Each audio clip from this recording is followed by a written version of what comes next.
I'm fully prepared with everything I need for the Jay-Z documentary. The moment he sent that legal letter, I knew I had to let the world see who he really is. He and Diddy are cut from the same cloth. He just hides his arrogance and control behind a cleaner image. Our feud has lasted 20 years, and I know better than anyone what he's done in the shadows. I even suspect that so-called funeral bouquet wasn't Diddy's idea at all, but Jay-Z acting on his behalf. Back when Nicki Minaj posted that video of him wearing a pink wig, all I did was repost it, and he got so nervous he had his lawyers threaten me. In 2015, Nicki worked her ass off helping him build his platform, and he allegedly pocketed her $7.9 million in royalties. And then there's his fingerprints all over key incidents through the years, whether it's the elevator footage or the guest list at Diddy's parties. He was involved, clearly, but somehow he always walks away untouched. That's what he's best at, pulling strings behind the scenes while pretending to be spotless in public. And now that a corner of the darkness has been ripped open, I'm not stopping. Everything my team and I are doing isn't about attacking anyone. It's about making sure the truth can't be buried by him ever again. He ain't answering the phone? He ain't answering the motherfucking phone.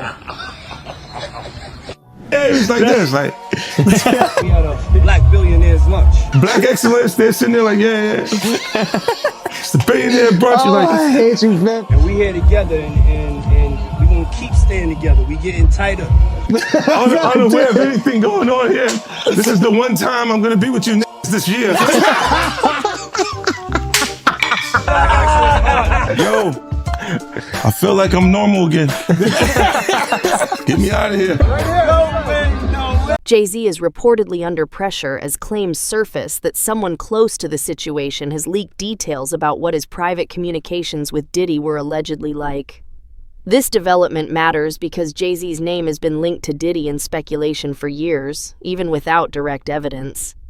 Now, with alleged messages being discussed publicly, old rumors are being revisited in a new light, and narratives that once stayed in the background are moving to the front. Sean Carter aided and abetted or was directly involved. It's about to get real tense, and there's a lot of girls and boys who are still trapped inside the machine. In past interviews, 50 has made it clear he was never part of Diddy's inner circle. He said that early on, certain environments and invitations didn't sit right with him, and that choosing distance back then is exactly why he speaks so openly now. When the allegations later surfaced, 50 explained he found out the same way the public did, through headlines. And while the details shocked many, he's admitted that the situation itself didn't catch him off guard. Jaguar Wright explained that Jay-Z is worse than Diddy. She explained how Jay-Z has done worse things than what Diddy did to Cassie to other females. And she said that she has the scars to prove it. She alleged that at one time Jay-Z attacked her and got it on film like Diddy did. And she alleged that this is why Jay-Z is totally pulling away from Diddy and you don't see him around. And it's been alleged for quite a while that Jay-Z is pulling away from Diddy because he doesn't want himself caught in the crossfire. I mean, you even have 50 Cent at this point talking about how Jay-Z is in hiding while this whole Diddy thing blows over. And you even have these accusations of Jay-Z being responsible for what happened to Cassie White. So I'm going to go ahead and roll you guys this clip of everything that Jag had to say about Jay-Z being worse than Diddy. And you guys let me know what you guys think about all this in the comments. Sean Carter is just as bad as the diddler. And I know that for a fact. I got the scars to prove it. You want to know what a box cutter feels like going into your skin and ripping you? I can tell you how it feels. Y'all ain't seen shit yet. That Cassie shit, that's nothing. I'm saying Sean Carter remembers everything he did to me and he's got it on tape. Just like Diddy.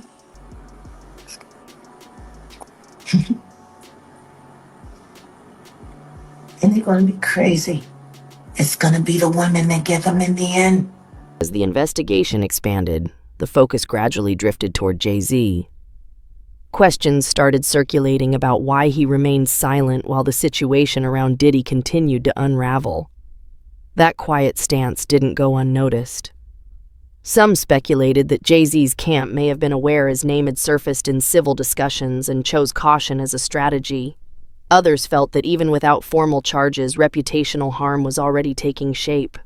Online discourse only intensified things. Speculation spread rapidly, with social media amplifying claims that voices raising concerns about him were being discouraged or sidelined.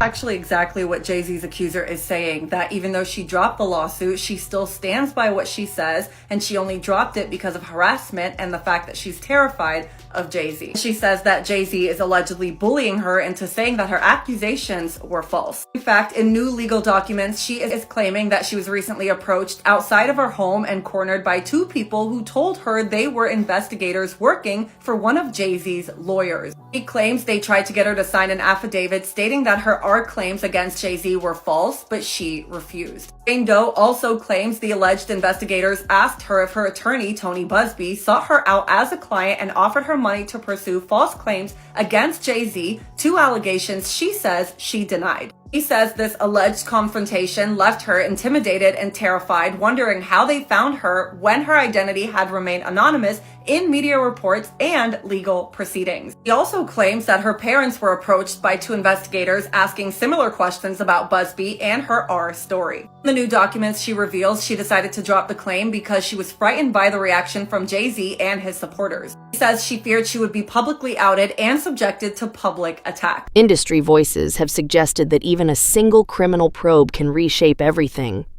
not just for Diddy, but for anyone closely connected to him. That's why many say 50's documentary carries real weight. It isn't framed as a story about one individual alone. It looks at how influence operated behind closed doors, who was aware of what, and who could potentially be drawn in next. Some commentators have also questioned how Diddy managed to stay insulated for so long. One prevailing theory is that he maintained protection by aligning with powerful figures and tightly managing information as speculation circulated. There have also been reports suggesting Diddy may be cooperating with authorities in an effort to limit his exposure. Will Diddy start snitching? He better. But the only thing I'm interested in him talking about is everything he knows about Kathy Coriana White. See, I know you know what happened to Corey. Diddy, I know that. You and Jay-Z. Down in Vegas at Tao with Claudia. Why don't you just talk about Kathy? That might help. That might help a lot. Kathy Coriana White, Jay-Z's pregnant mistress, who died 24 hours after she announced that she was going public with their relationship and the baby while he was married to Beyonce.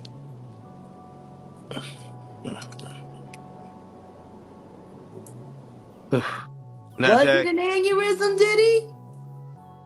Or are you the one who paid the same coroner that you...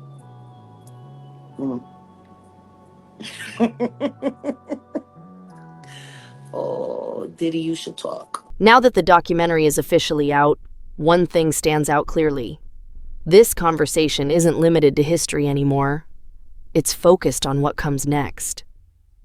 Each new detail draws fresh attention to those who remained quiet, with Jay-Z at the center of that focus. That spotlight matters because Jay-Z and Diddy share a long history.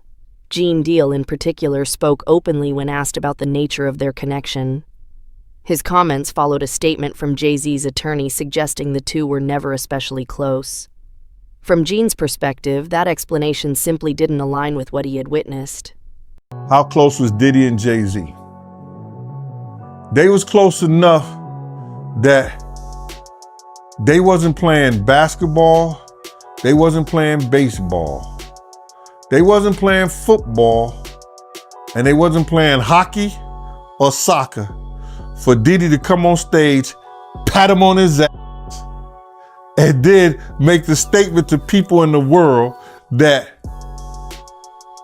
can't nobody call me Sean but Jay-Z. Now, I don't know what kind of statement, and I can't say, I wish I could say half a homo, but I know I can't say it. But I don't know what kind of half a homo that is, and you trying to say that you not close to somebody. You coming on stage, patting them on their ass, and then you making a broad statement to the public, can't nobody call me Sean but Sean Carter. And I heard Jay-Z said the same thing about them. But they were so close that they had matching white girls together. Because when they used to see each other, they used to say, yo, how your skinny white girl doing? He'd be like, yo, how your skinny white girl doing? So, I guess that's a certain type of closeness. I ain't know anything about that, man. I ain't know about, Jay touching his, ass. I gotta go see the video. I ain't hear about that. Come on, man. Everybody's seen that. 50 even pointed it out. Excuse me.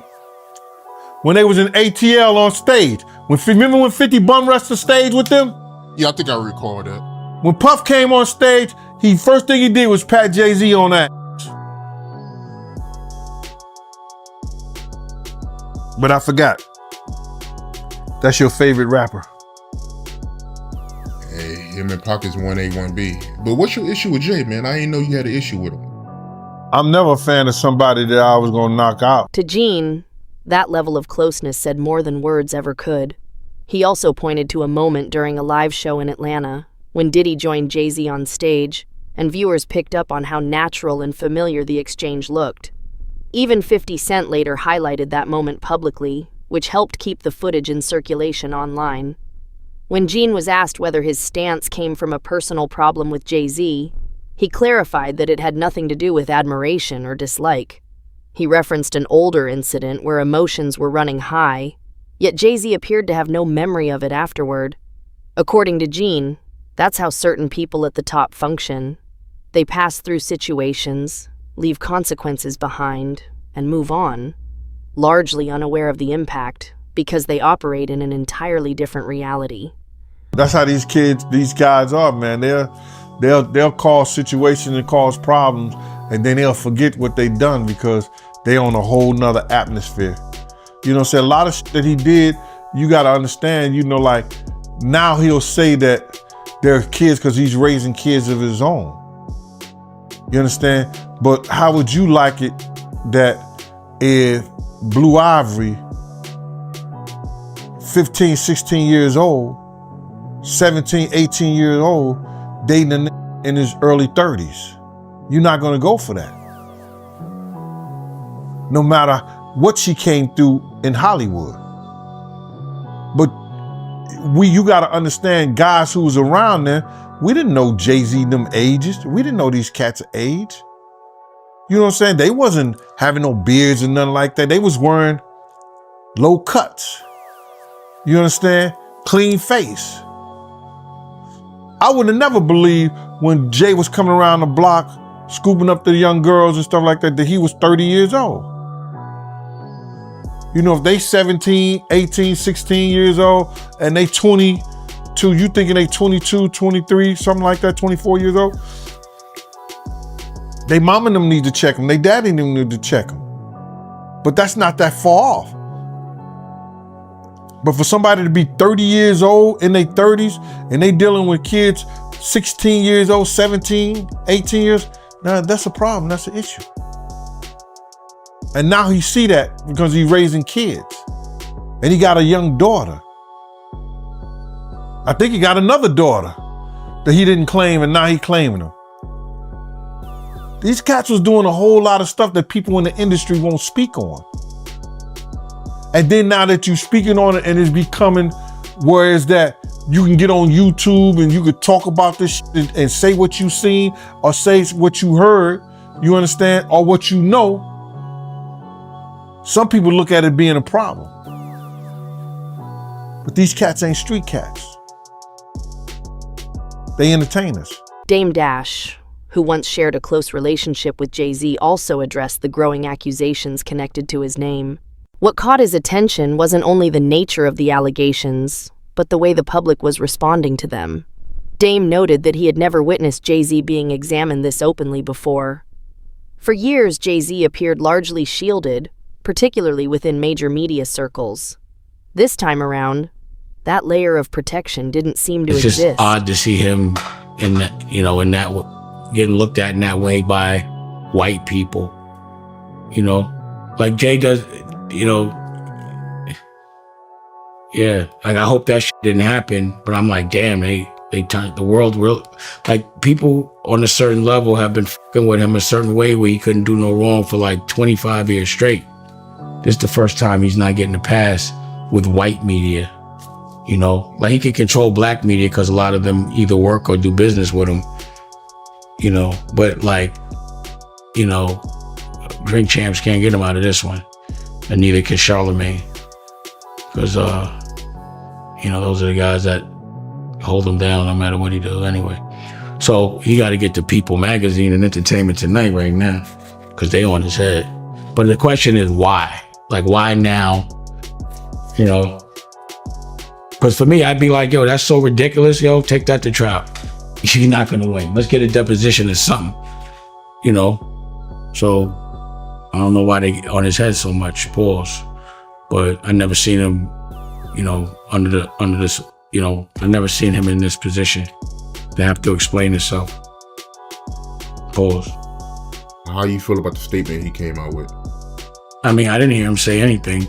I heard a piece of, like I said, for me, I'm doing an interview, so I talk. I thought it was long. For a statement, I thought it was long, pause. But, I think right now, his silence is the worst thing for him. If he is innocent, he needs to let people ask him questions, and he needs to be able to say his side of the story, as opposed to letting that lawyer talk. Dame also pushed back against the move to separate Jay-Z entirely from Diddy. He believed that claiming they were never close went too far in its wording and was bound to trigger negative reactions. Like I don't think I would have said that he didn't know Puff at all or wasn't his friend. I thought that was a little extreme. I thought that was the wrong choice of words. I think that's going to trigger a lot of backlash. But the thing is, I never seen him get backlash at all. So that's what I'm saying. Now he getting backlash. Like when did you know Jay-Z to be on his heels other than when he got beat up in the elevator? But that was nothing. But I've never seen him under the fire ever. Not in a long time. Not like, I've never seen people on his head like that, Paul. Ever. Yeah, this might be my first time seeing people come at him like this. Like I said, I didn't hear him say anything. Like I'm not some white man speaking for another black man doesn't add up. It just doesn't work like that. Like he doesn't know what to say on Jay's behalf. Jay would have to say that. So if he instructed him to say that, like you don't even know if Jay told him to say that. He could have got off the stage and they was like, "Why'd you say that?" He was like, "I had to." Like he probably said it because homeboy wouldn't. You know what I'm saying? So who knows? Like I didn't hear him say anything. I haven't heard Jay say a word yet. Have you? Nah, I haven't heard him say anything. There it is. So y'all going by a piece of paper with words? Don't get caught up in that. I have not heard him say one thing yet. Until I see him speak, he hasn't spoke to me. That's why I said I don't think he did not say that. His lawyer said it. So what else is a lawyer gonna say? You know what I'm saying? What stood out to Dame the most was that this marked the first time he could recall Jay-Z being forced into a defensive stance, aside from a handful of isolated moments years ago. Jay-Z has almost never had to publicly justify himself. Now, for the first time, Dame says the pressure feels constant and unavoidable. That leads to a larger question about why 50 Cent appears so intent on putting Jay-Z under the spotlight. The connection to Diddy alone doesn't fully account for it. According to Tony Yayo, the friction between 50 and Jay-Z stretches back years and is rooted in rivalry and loyalty. Tony Yayo explained that hip-hop has always thrived on competition. Personalities clash, egos collide, and situations can escalate quickly. At the same time, there are moments when people mature and move past old conflicts. He referenced a recent performance where 50 shared the stage with Dr. Dre and Cameron came out to join him. In the past, there were tensions between them, but that moment reflected growth. Cameron has also said that Jay-Z prioritizes business over culture and Yayo said he understands why that perception exists. He noted that Jay-Z consistently appeared at high-profile corporate-style events, but didn't show the same presence at hip-hop moments that carried real meaning for artists like 50. And there was this one part where 50 was talking, and he was saying, yeah, when Yayo was locked up, every G Unit show, we actually put aside the money. Bro, I told for him, and he had like a, he's like, Yayo had like $1 million. Right. I just told you when I came out of my building, I see the Statue of Liberty. Yeah. There was no way I was getting shot there. And this is what I kind of tell you is like, when we was talking about stacks with the Porsche, 50's not gonna let you say, get the Porsche. He gonna say, let's get him out the hood first. You know, if the money's there, but the money has to be there for you to live like that. The money's there. 50 didn't have to do that. Rest in peace to Hervé from Interscope, because he always said to me, man, 50 do more for you than any artist, than anybody does for their artists, more than Jay-Z. Young Guns was right there. Over time, those close to the situation say the dynamic between Jay-Z and Diddy began to fracture. Trust reportedly became strained, and concerns grew about who would look out for themselves if circumstances ever turned serious. Jaguar Wright has gone as far as alleging that Jay-Z had behind-the-scenes involvement in Diddy's collapse, though those claims remain unproven. So the real question becomes this: why does everything surface now? Why does it all reach a breaking point at this moment? Why does it all come to a head now? Why now? Why? Because he's the acceptable monster at this time, like R. Kelly was the last time I sat on this couch. So who's next? Y'all don't see the lineup? Yeah, we see the lineup. I'm just waiting to see who's next. Jay-Z is setting Diddy up. Why is everyone having such a hard time? He ain't doing shit different. He lined up D. Haven, stole his life and identity. He lined up Big L, stole his life and identity. He lined up Dame Dash, stole his life, identity, and took his love. Lined up R. Kelly. He wants to be the one. Yeah, shout out D. Haven. He actually hit us up, wanted to tell this story. You need to talk to D. Haven. Yeah, we need to talk to him. I told you that last year when I put you on the phone with him. You did. Roger Bonds, a former head of security for Diddy, also shared his perspective on how that relationship appeared behind closed doors. From Roger's viewpoint, he did witness interactions between Jay-Z and Diddy, but he never saw them as genuinely close. He explained that Diddy seemed to view the relationship as stronger than it actually was. Believe Puff felt they was close. Oh. But if you was a person on the outside looking in, like me and Uncle Paulie used to always talk about it, me and D-Rock would talk about it, yo, why Puff kind of like sucking Jay off so much? You know what I'm saying? Because you'd be like, we done flew to 5 or 6, 7 different concerts that Jay-Z has. But Jay-Z is not at one of Puff's shows.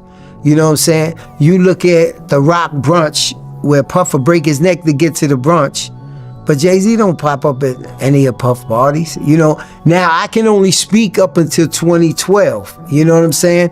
And Puff was breaking his neck. Like, at the end of the day, in our mind, we say, yo, he ain't even invite Puff to his wedding. When he married Beyonce, Steve Stout and all of them was there. You know what I'm saying? And Puff was kind of in his feelings, but once again. Oh, Puff was upset he didn't get invited to the wedding? Of course he was. Oh. You know what I'm saying? But you got to remember, we're security, so we're bottom on a tote pole. So he's not going to show you that it really affects him until you have a little conversation with him, or you say something, or you overhear something. But he didn't get invited to that, you know. Yeah, Jay came through every once in a while. Like if we was in a yacht in San Tropez or one of these places like that, Jay might ride up.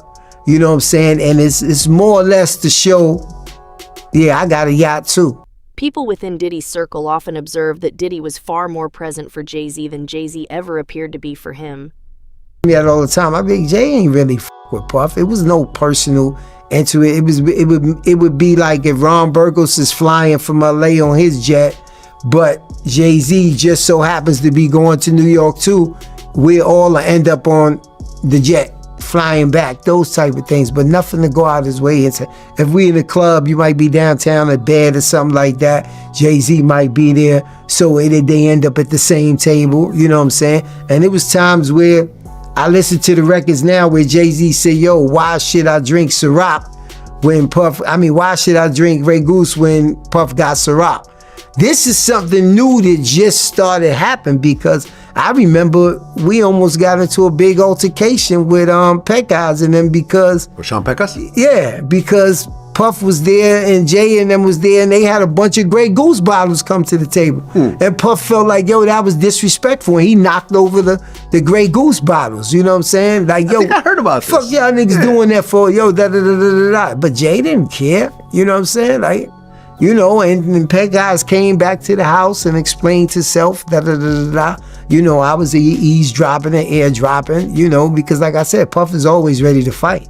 You know what I'm saying? But, you know, Emery had just came home and this, that, and the other like that, and they ordered Grey Goose bottles. Now, why you got 10 Grey Goose bottles coming to the table if you know I'm right here at the table and I got Ciroc? So there's a lot of different things that don't add up. From his perspective, Jay-Z and Diddy were never as bonded as the public assumed. They crossed paths through money, proximity, and power, but not through real allegiance.